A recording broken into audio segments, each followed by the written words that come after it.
함께 보실 하나님 말씀은 신약성경 사도행전 2장입니다. 6월 2일 사도행전 2장을 읽는 날인데 2장은 47절까지 좀 길게 되어 있어서 다 읽지는 않고요. 1절부터 21절까지 말씀을 함께 봉독하겠습니다. 사도행전 2장 1절부터 21절까지 말씀, 신약성경 188면 전후를 보시면 되겠습니다.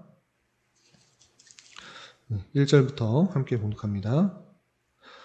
오순절 날이 이미 이르매 그들이 다 같이 한 곳에 모였더니 호련히 하늘로부터 급하고 강한 바람 같은 소리가 있어 그들이 앉은 온 집에 가득하며 마치 불의 혀처럼 갈라지는 것들이 그들에게 보여 각 사람 위에 하나씩 임하여 있더니 그들이 다 성령의 충만함을 받고 성령이 말하게 하심을 따라 다른 언어들로 말하기를 시작하니라.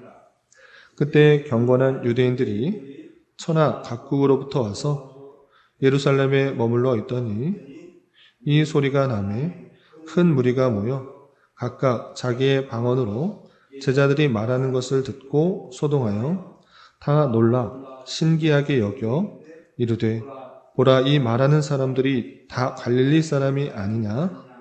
우리가 우리 각 사람이 난 곳 방언으로 듣게 된 것이 어찌 됨이냐?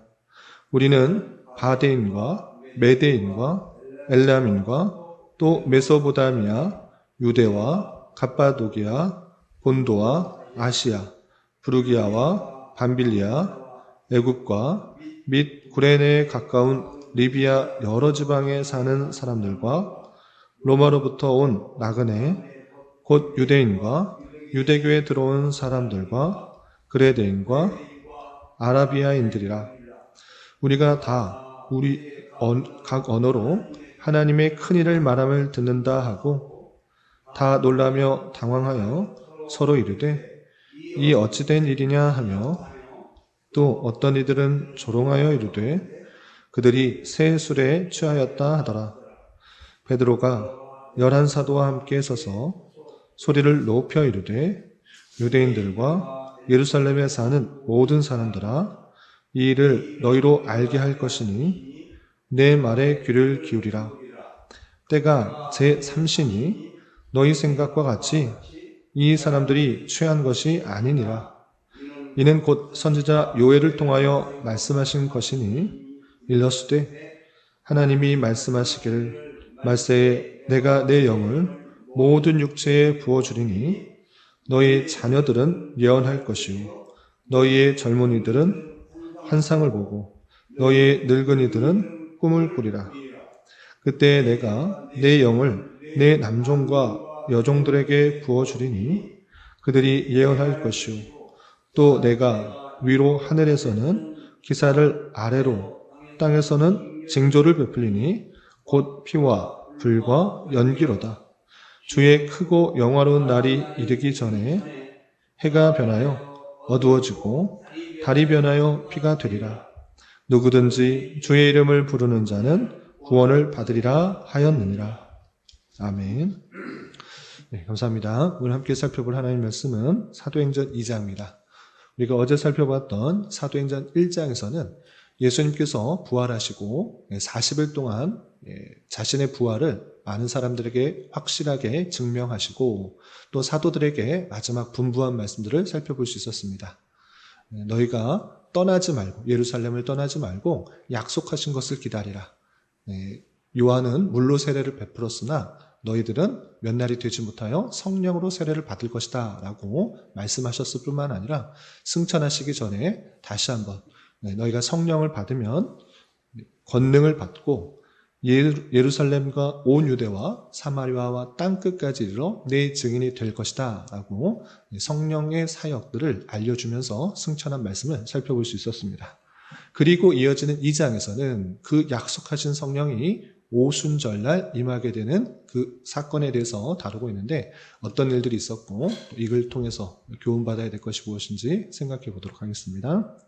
우선 2절 보시면 오순절날이 이미 이름에 그들이 다 같이 한 곳에 모였더니 라고 했는데 오순절날 이 사람들이, 제자들이 110명이 그 다락에서 계속 기도하고 있는 그 모습을 보게 됩니다. 그때 어떤 일이 있었는가? 2절 계속해서 보시면 하늘로부터 급하고 강한 바람 같은 소리가 있어 그들이 앉은 온 집에 가득하며 마치 불의 혀처럼 갈라지는 것들이 그들에게 보여 각 사람 위에 하나씩 임하였더니 그들이 다 성령의 충만함을 받고 성령이 말하게 하심을 따라 다른 언어로 말하기를 시작하니라 했습니다. 오순절날 성령께서 강림하셨다라는 것을 확실하게 보여주시기 위하여서 그들에게 다른 방언, 다른 나라 말로 말을 하게 하는 그 내용들을 볼 수 있게 됩니다. 이렇게 예수님께서는 부활 승천하시고 끝난 것이 아니라 성령을 보내주셔서 그 모여있는 사람들에게 성령으로 세례를 주어서 단순히 인간의 결단과 이해를 통해서 예수님을 아는 정도가 아니라 하나님의 주권 가운데 그 사람을 완전히 변화시켜서 새롭게 하는 그 능력, 거듭나게 하는 그 능력들을 주셔서 그 모습 가운데 하나님의 일들을 잘 감당할 수 있도록 하시는 놀라운 은혜를 살펴볼 수가 있는 것입니다. 이것이 오순절 다락방에 임한 성령 강림 사건인데 이것을 오해하지 않아야 되는데 이 내용들, 성령께서 강림하셔서 다른 나라 말로 하게 된 그 사건들이 오늘날에도 똑같이 일어날 수 있어야 된다. 그 능력을 받아서 또 다른 능력을 행해야 된다. 이렇게 하는 것은 성경을 바로 적용하는 것이 아니라 잘못 적용하는 것이라 할 수 있겠습니다. 성령께서 오심으로 말미암아 하시고자 하는 일들이 무엇인지를 확실하게 보여주는 단회적 사건인 것입니다. 그것은 무엇입니까? 하나님께서 택하신 백성들이 이스라엘 백성들에게 국한된 것이 아니라 세계 모든 민족에게 그 택하신 백성들이 있기 때문에 성령께서 오심으로 말미암아 그 제자들에게 다른 나라 말로 외국어로 말을 하게 함으로 말미암아 그 택하신 백성들을 부르시는 놀라운 은혜가 있다는 것을 보여주는 사건이다. 이렇게 이해해야 될 것입니다.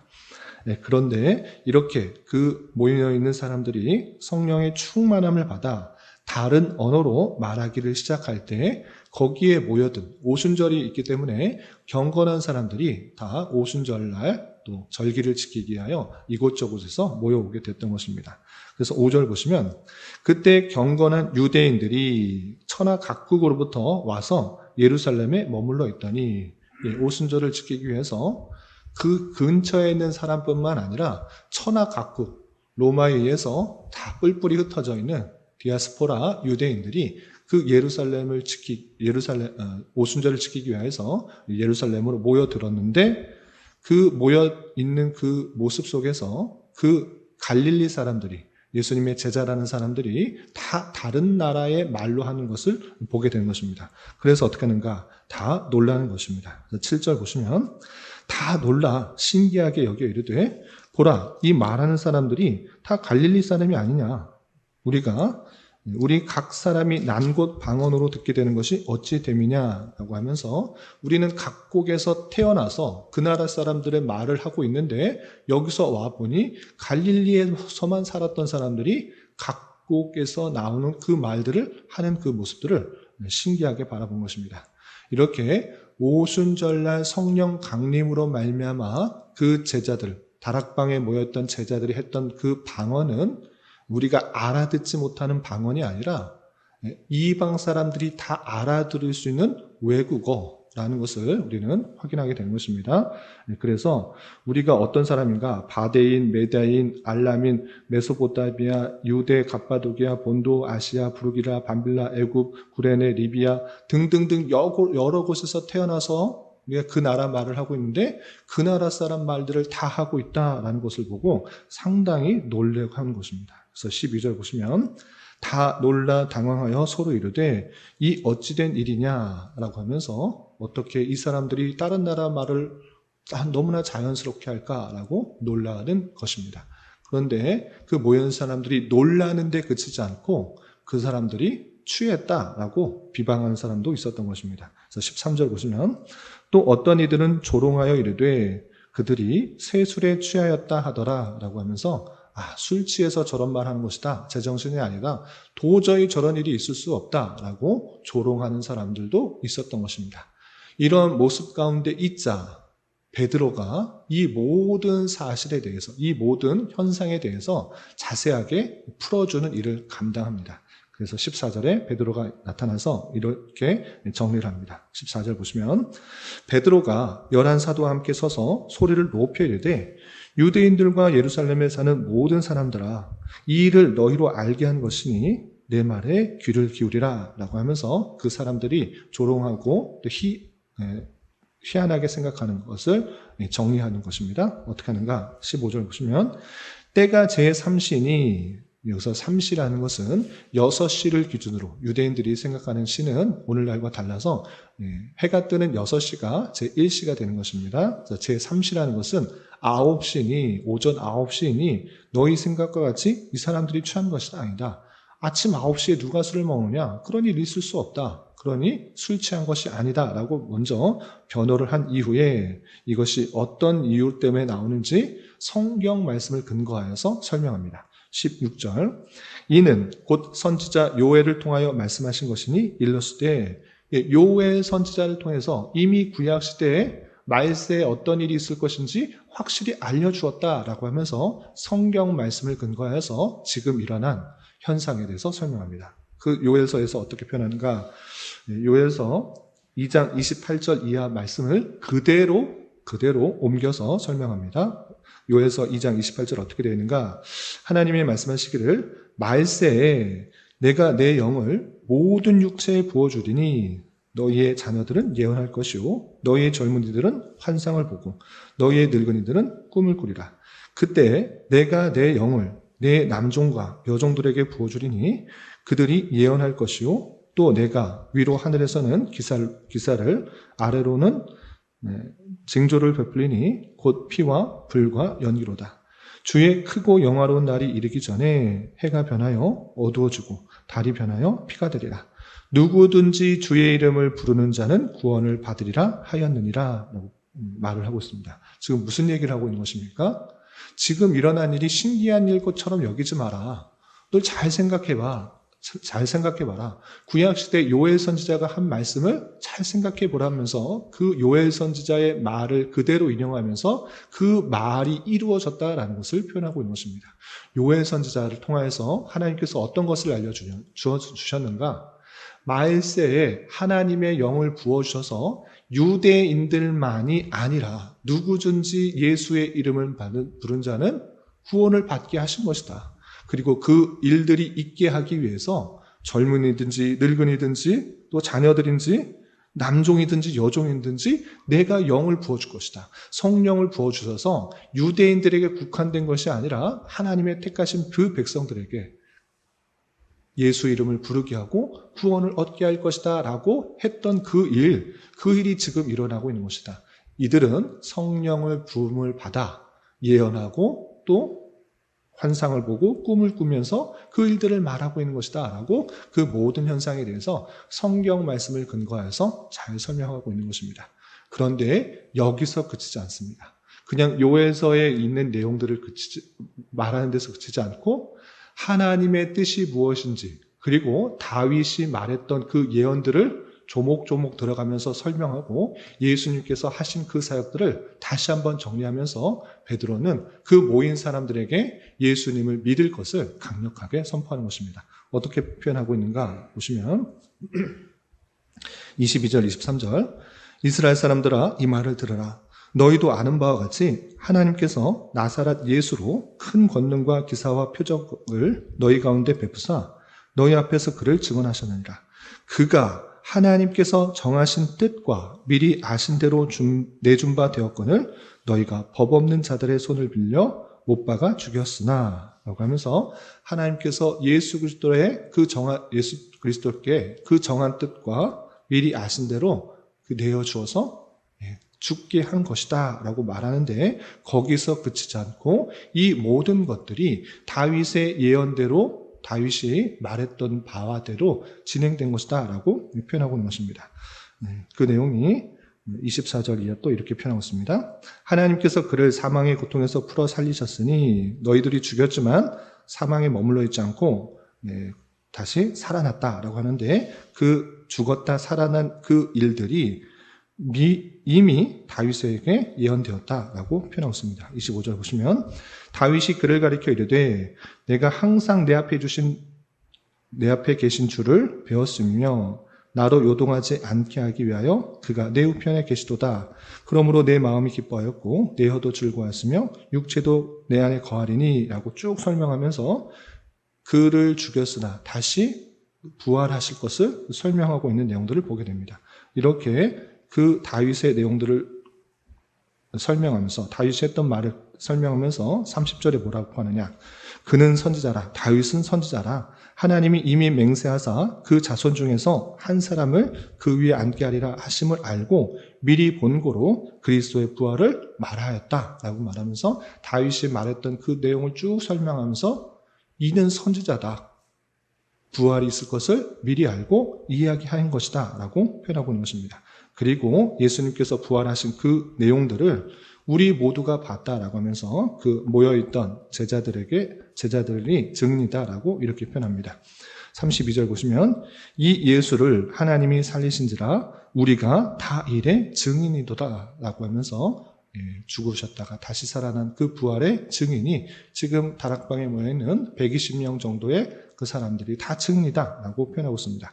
여기서 그러지 않고 34절에 또다시 다윗의 말을 인용하면서 이렇게 증거하고 있습니다. 34절 다윗은 하늘에 올라가지 못하였으나 친히 말하여 이르되 주께서 내 주에게 말씀하시기를 내가 내 원수로 내 발등상이 되게 하기까지 너는 내 우편에 앉아 있으라 하였으니 그런즉 이스라엘 온 집은 확실히 알지니 너희가 십자가에 못 박은 이 예수를 하나님이 주와 그리스도와 되게 하셨느니라 하니라 라고 표현하면서 시편에 말하고 있는 그 다윗의 그 고백은 자신을 가리켜 한 것이 아니라 앞으로 오실 예수 그리스도께서 다시 부활하셔서 승천하실 것을 예언한 것이다. 다윗에 대해서 이야기한 것이 아니라 이미 예수 그리스도께서 돌아가셨다가 그 사망 권세를 깨뜨리고 부활하셔서 승천하실 것을 다 예언하고 있는데 그것들이 이루어지고 있다는 것들을 베드로는 설명하고 있는 것입니다. 그러면서 그 모인 수많은 사람들에게 무엇을 외치는가?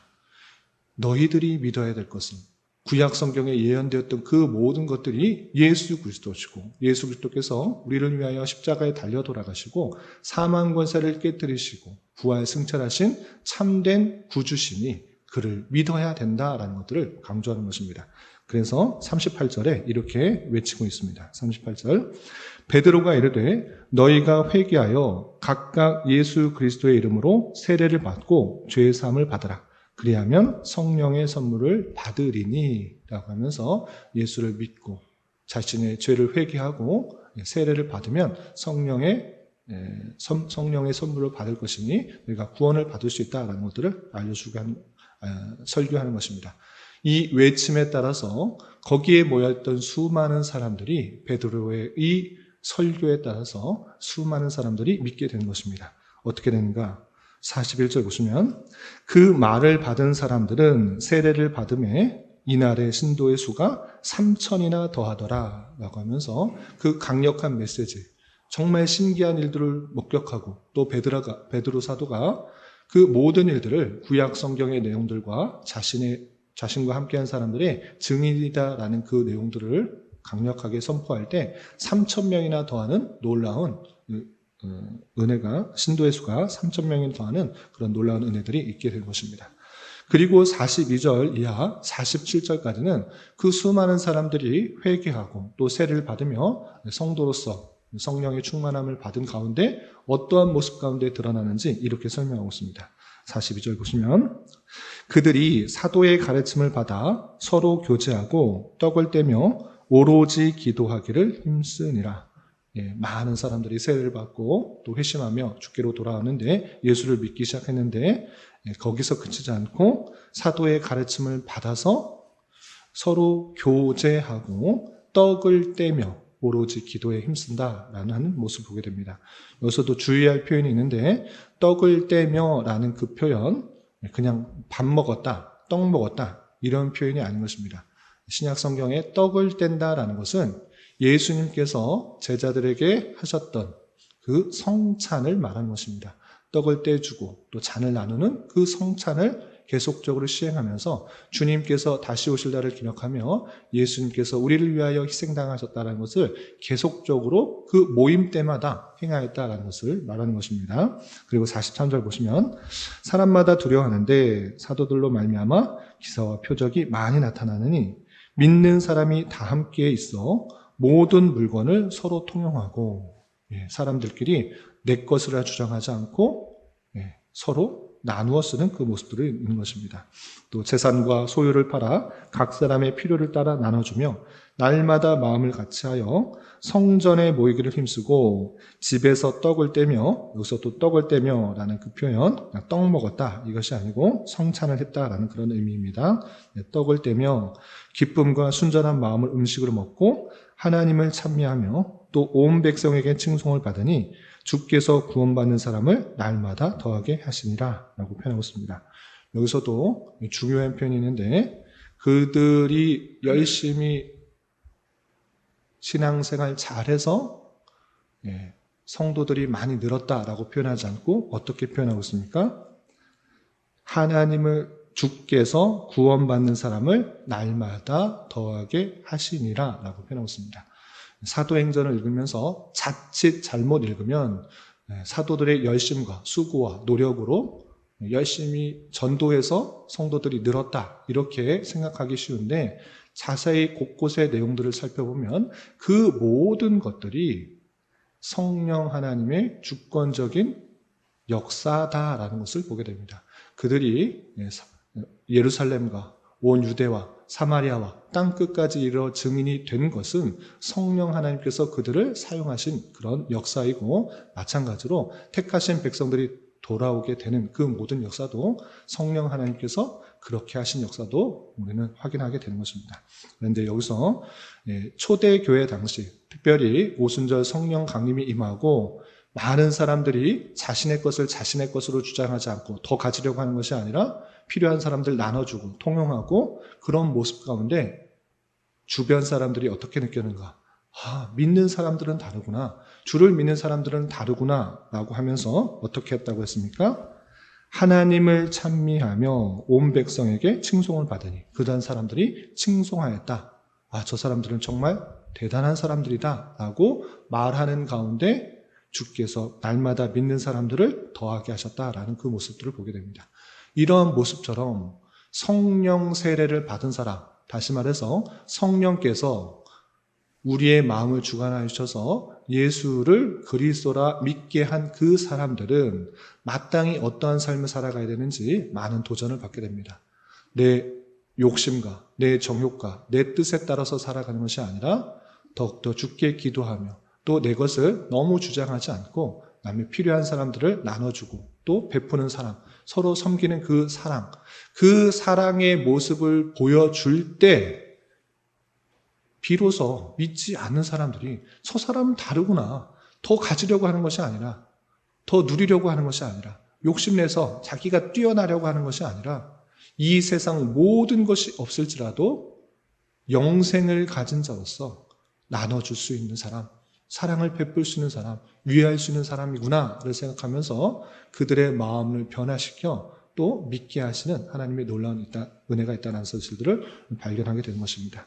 그러므로 우리 또한 성령 하나님께서 우리 마음을 주장하셔서 예수를 믿게 하였을진데 계속적으로 성령 하나님의 간구하시는 그 음성에 따라 우리의 삶을 변화시켜 나가고 더욱더 주를 의지하고 주의 말씀을 따르고 또 기도와 열심 가운데 내는 동안에 올바른 삶을 행하는 것을 통하여 우리 주변 사람들로부터 인정을 받고 믿는 사람은 다르구나 라는 생각을 가져 자연적으로 하나님께 영광을 돌리며 또 믿는 사람을 더하게 하시는 역사들이 잘 드러나게 되어야 될 것입니다. 이런 삶을 잘 감당할 수 있는 저와 여러분이 되시기를 주님의 이름으로 부탁을 드립니다. 기도하겠습니다. 하나님 아버지 감사합니다. 오늘 말씀을 통하여 오순절 성령 강림 사건으로 말미암아 일어난 여러 가지 일들에 대하여 살펴보았습니다. 이런 말씀을 대하는 자로서 하나님의 약속하신 성령을 부어주셔서 성령 세례를 받게 하시고 세계 곳곳에 택하신 백성들을 부르셔서 오늘날 우리에게까지 믿음이 전해지게 된 은혜에 대하여 더욱더 감사 찬송할 수 있는 자 되게 하여 주시고 우리가 받은 놀라운 구원의 은혜에 합당한 성도의 삶을 살아갈 수 있도록 인도하여 주셔서 우리 주변 사람들에게 그리스도의 향기를 잘 전하며 택하신 백성들이 주께 돌아오는 역사가 있을 수 있도록 은혜를 더하여 주시옵소서. 주님, 6월은 선교라는 주제로 한 달을 보내려고 합니다. 교회에 맡겨주신 복음 전파의 사명을 잘 깨달아 이 사명을 잘 감당할 수 있는 교회 될 수 있도록 인도하여 주시옵고 특별히 해외에서 빛도 없이 이름도 없이 선교를 담당하는 수많은 선교사님들을 위하여 더욱더 관심 갖고 기도하며 물심양면으로 후원할 수 있는 우리 모두가 될 수 있도록 은혜를 더하여 주시옵소서. 주님, 나라와 민족을 위하여 기도합니다. 대내외적, 정치적, 경제적, 문화적 많은 혼란과 갈등과 타락과 어려움이 있습니다. 주님, 긍휼히 여겨주시고 이 나라의 위정자가 올바로 세워질 수 있도록 인도하여 주셔서 이 나라의 법과 질서가 온전히 지켜지고 땀의 가치가 더욱더 존중되며 하나님의 창조 질서가 유지되어 하나님의 주권과 공의, 영광과 능력이 온전히 선포되며 드러나는 나라 될 수 있도록 은혜를 더하여 주시옵소서. 주님, 교회 내 육체의 질병과 연약함으로 병원에 치료를 받는 여러 성도들과 그의 가족들이 있사오니 주님 붙들어 주셔서 건강하게 잘 회복될 수 있도록 은혜를 더하여 주옵시며 가족의 전도와 신앙을 위해 직장과 사업적인 문제로 주님께 간절히 기도하는 여러 지체들 있사오니 주님께서 그 모든 상황과 여건, 마음과 생각을 주장하여 주셔서 우리의 기대와 소망보다 훨씬 더 풍성한 것들로 채워주신 하나님을 깊이 경험할 수 있는 기회 되도록 인도하여 주시옵소서. 이 시간 한 주간의 삶을 올려드리며 각자 간절하게 간구하는 기도 제목 주님께서 들으시고 가장 선한 것들로 응답하여 주시옵소서. 예수님의 이름으로 기도 올리옵나이다. 아멘.